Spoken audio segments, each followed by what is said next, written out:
Mesopotamia, tanah di antara dua sungai besar, Tigris dan Eufrat, adalah tempat lahirnya beberapa peradaban tertua dan paling berpengaruh dalam sejarah manusia. Di antara kota-kota kuno yang pernah berdiri megah di wilayah ini, dua nama besar selalu muncul dalam sejarah, Asyur dan Babilonia. Kedua kerajaan ini bukan hanya pusat budaya dan agama, tapi juga kekuatan militer yang haus kekuasaan. Persaingan mereka membentuk wajah politik Timur Tengah kuno selama berabad-abad. Namun, konflik antara Asyur dan Babilonia bukan sekadar pertikaian antar kerajaan biasa. Ini adalah perebutan supremasi ideologis dan politik yang melibatkan pengkhianatan, aliansi licik, dan pertempuran besar yang mengguncang Mesopotamia. Masing-masing mengklaim sebagai pewarisah kebesaran Sumeria, dan keduanya tak ragu menggunakan kekuatan brutal demi mempertahankan klaim mereka. Dalam kisah ini, kita akan menyelami lebih dalam bagaimana permusuhan antara dua raksasa peradaban ini berkembang. Bagaimana Babilonia yang terkenal dengan ilmu pengetahuan dan astrologinya, harus menghadapi Asyur yang terkenal akan kekejaman dan kekuatan militer tanpa tanding. Bagaimana kota-kota besar dijarah, kuil-kuil dibakar, dan raja-raja dijatuhkan demi ambisi tak terbendung. Siapkah kamu menyelami sejarah yang penuh darah, strategi, dan perebutan tahta ini? Mari kita ungkap bersama, bagaimana perang Asyur versus Babilonia menjadi salah satu konflik terbesar dalam sejarah kuno Mesopotamia. Dan apa dampaknya terhadap dunia yang kita kenal hari ini?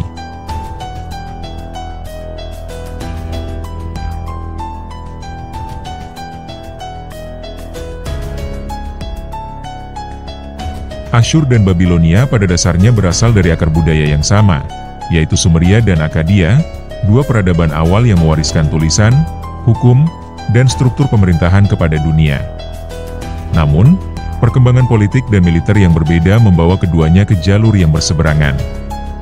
Babilonia tumbuh sebagai pusat budaya dan spiritualitas, sementara Asyur berkembang menjadi kekaisaran militer yang agresif dan ekspansionis.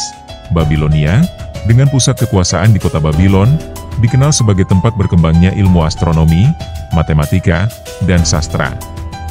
Raja-raja Babilonia seperti Hammurabi bahkan meninggalkan warisan hukum yang masih dikenang hingga kini.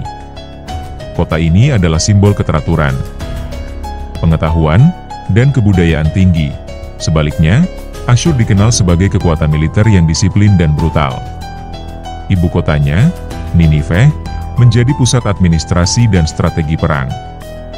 Raja-raja Asyur seperti Tiglat-Pileser III dan Asyurbanipal membangun pasukan yang tak tertandingi di wilayah tersebut. Mereka menggunakan ketakutan sebagai alat dominasi, dan seringkali mempermalukan musuh secara terbuka setelah kemenangan. Namun, meskipun Asyur dan Babilonia kadang menjalin hubungan damai, ketegangan terus membara. Kedua kerajaan ini mengklaim wilayah dan pengaruh yang tumpang tindih, terutama di wilayah tengah Mesopotamia. Tambang logam, lahan subur, dan jalur dagang menjadi sumber konflik yang tak terhindarkan. Kebangkitan kekuasaan Asyur secara agresif di utara dianggap sebagai ancaman langsung oleh Babilonia. Setiap ekspansi Asyur berarti pengepungan terhadap wilayah-wilayah yang dianggap sebagai milik spiritual dan budaya Babilonia. Ini menimbulkan kecemburuan dan kemarahan yang terus meningkat di antara para elit Babilonia. Perbedaan pendekatan terhadap pemerintahan dan kepercayaan juga memicu konflik. Jika Babilonia berlandaskan pada sistem hukum dan keagamaan, Asyur lebih pragmatis dan otoriter. Perbedaan inilah yang menciptakan jurang ideologis yang sulit dijembatani.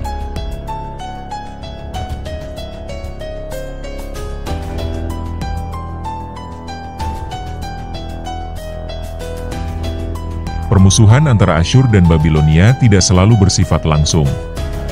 Di masa awal, ada periode damai yang penuh ketegangan, di mana kedua pihak saling mengawasi dengan waspada. Namun, ketegangan ini berubah menjadi peperangan terbuka sejak abad ke-13 sebelum Masehi ketika Asyur mulai menekan Babilonia secara militer. Salah satu perang awal yang penting terjadi di masa pemerintahan Tukulti-Ninurta I dari Asyur. Ia berhasil merebut Babylon dan mengangkat dirinya sebagai penguasa. Namun, pemerintahannya di sana ditentang keras oleh penduduk lokal. Penjarahan kuil dan kekejamannya terhadap pendeta Babilonia membuat rakyat bangkit memberontak. Setelah pemberontakan berhasil mengusir Asyur dari Babilonia, hubungan kedua kerajaan menjadi semakin buruk. Meskipun terkadang mereka membentuk aliansi untuk menghadapi musuh bersama seperti Elam, aliansi itu tak pernah langgeng. Kedua pihak selalu menaruh curiga, dan perdamaian lebih sering menjadi jeda di antara dua peperangan. Aliansi terbesar terjadi di masa pemerintahan Raja Nabonasar dari Babilonia dan Raja Ashurnirari V dari Asyur. Keduanya menyepakati pembagian wilayah pengaruh untuk mencegah perang besar. Namun, ketika kekuasaan berpindah tangan di masing-masing kerajaan, perjanjian ini dilupakan begitu saja. Perubahan dinasti seringkali menjadi pemicu konflik baru. Raja-raja muda yang ingin membuktikan kekuatan mereka kerap memulai kampanye militer sebagai bentuk unjuk gigi. Disinilah perang menjadi alat politik, bukan hanya sekadar pertahanan wilayah. Konflik demi konflik akhirnya memperkuat persepsi bahwa perdamaian hanyalah jeda taktis. Setiap gencatan senjata dilihat sebagai kesempatan untuk menyusun strategi, bukan sebagai niat baik untuk hidup berdampingan.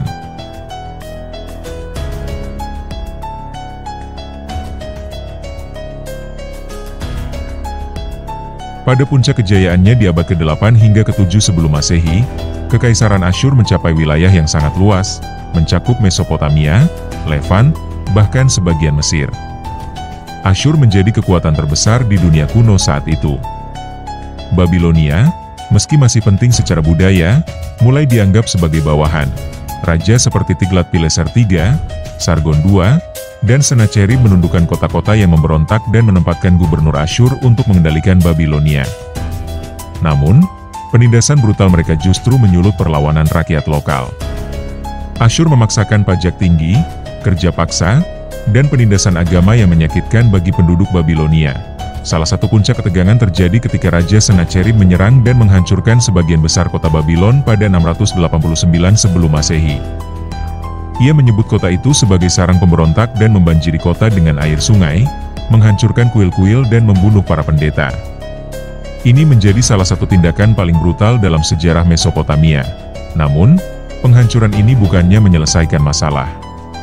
Sebaliknya, itu menumbuhkan dendam yang mendalam di antara penduduk Babilonia dan memicu gelombang pemberontakan baru. Meski Asyur kuat secara militer, mereka gagal memahami kekuatan spiritual dan simbolik yang dimiliki kota Babylon.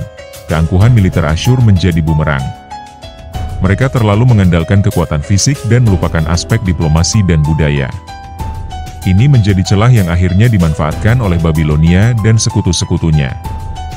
Pada masa inilah mulai terbentuk aliansi diam-diam antara Babilonia dan bangsa-bangsa lain yang pernah ditindas Asyur, seperti Media dan Elam. Mereka mulai menyusun rencana besar untuk menjatuhkan sang tiran dari utara.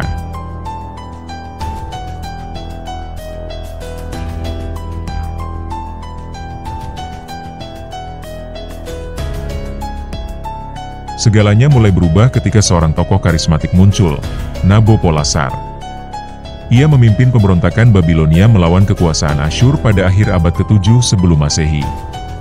Dibantu oleh bangsa Media yang dipimpin oleh Cyaxares, ia memulai perang besar yang dikenal sebagai akhir Kekaisaran Asyur.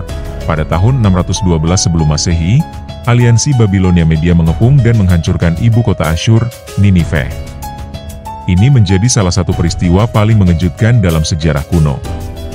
Kota yang dulunya simbol kekuasaan militer dunia, kini hancur berkeping-keping. Rakyatnya dibantai, istana dibakar, dan patung-patung raja dihancurkan. Banyak sejarawan melihat kejatuhan Ninive sebagai pembalasan historis. Setelah puluhan tahun Asyur menindas tetangganya, akhirnya kekejaman itu berbalik menghantam mereka sendiri. Babilonia muncul sebagai penyelamat dan pewaris warisan Mesopotamia.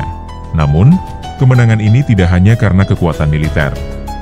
Nabopolassar dan penerusnya, Nebukadnezar II, mampu membangkitkan semangat nasionalisme Babilonia.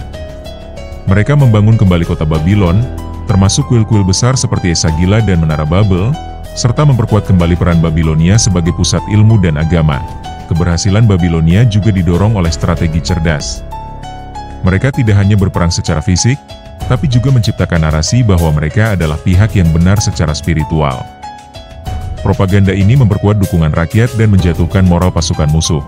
Dengan berakhirnya kekuasaan Asyur, Babilonia kembali menjadi pusat dunia Mesopotamia. Namun, tantangan baru pun mulai mengintai.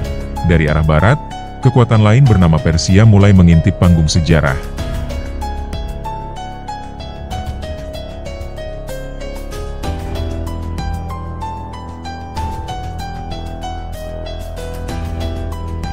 Konflik antara Asyur dan Babilonia tidak hanya mengubah peta politik Timur Tengah kuno, tapi juga meninggalkan warisan budaya dan sejarah yang sangat dalam. Dari puing-puing perang ini lahirlah cerita, mitos, dan pelajaran tentang ambisi, kekuasaan, dan kehancuran. Banyak prasasti dan tablet kuno yang ditemukan hari ini mencatat bagaimana kedua kerajaan ini saling memandang satu sama lain, sebagai musuh, sebagai pesaing, bahkan kadang sebagai saudara yang saling cemburu. Penulisan sejarah menjadi alat propaganda bagi masing-masing pihak untuk membenarkan tindakannya. Di sisi Babilonia, kemenangan melawan Asyur dianggap sebagai kehendak para dewa. Dalam teks-teks keagamaan, Babilonia digambarkan sebagai pemulih keseimbangan dunia.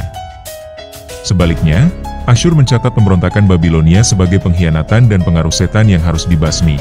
Kedua kekuatan ini juga meninggalkan warisan arsitektur luar biasa, dari istana Asyur yang dihiasi relief peperangan, hingga taman gantung Babilonia yang masuk ke dalam 7 keajaiban dunia. Konflik mereka bukan hanya tentang kehancuran, tapi juga tentang pencapaian luar biasa di tengah kekacauan. Yang menarik, meskipun Asyur kalah secara militer, banyak taktik dan struktur organisasinya diadopsi oleh kerajaan-kerajaan selanjutnya. Bahkan Persia, yang akhirnya mengalahkan Babilonia, mengakui kehebatan administrasi dan logistik Asyur. Akhirnya, sejarah konflik ini menjadi pengingat abadi bahwa kejayaan bisa dibangun di atas reruntuhan musuh.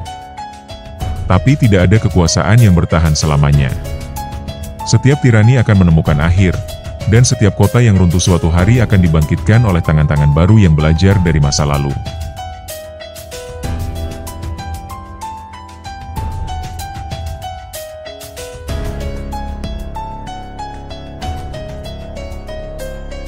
Perang antara Asyur dan Babilonia adalah potret sempurna dari konflik peradaban, pertemuan antara kekuatan militer brutal dengan kecanggihan budaya dan diplomasi.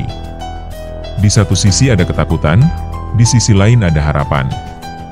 Dan di tengah-tengahnya, rakyat Mesopotamia harus bertahan di antara dua kekuatan yang saling menghancurkan. Sejarah mengajarkan bahwa kemenangan tidak selalu datang dari kekuatan terbesar. Kadang justru dari ketahanan, kecerdikan, dan kemampuan membangun kembali setelah kehancuran. Babilonia membuktikan bahwa nilai-nilai spiritual, budaya, dan simbolis bisa menjadi senjata yang lebih kuat dari pedang dan panah. Mesopotamia hari ini mungkin hanya padang pasir yang sunyi. Namun di balik tanahnya yang gersang terkubur kisah besar peradaban yang saling bertempur demi kejayaan. Asyur dan Babilonia, dua raksasa yang pernah menguasai dunia, kini tinggal legenda yang dipelajari dalam ruang-ruang sejarah. Namun legenda itu tetap hidup.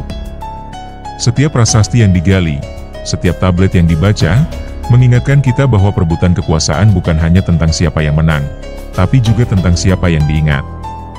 Dalam hal ini, baik Asyur maupun Babilonia, keduanya menang dalam hal keabadian, dan itulah keindahan sejarah, selalu penuh tragedi, pahlawan, dan pelajaran.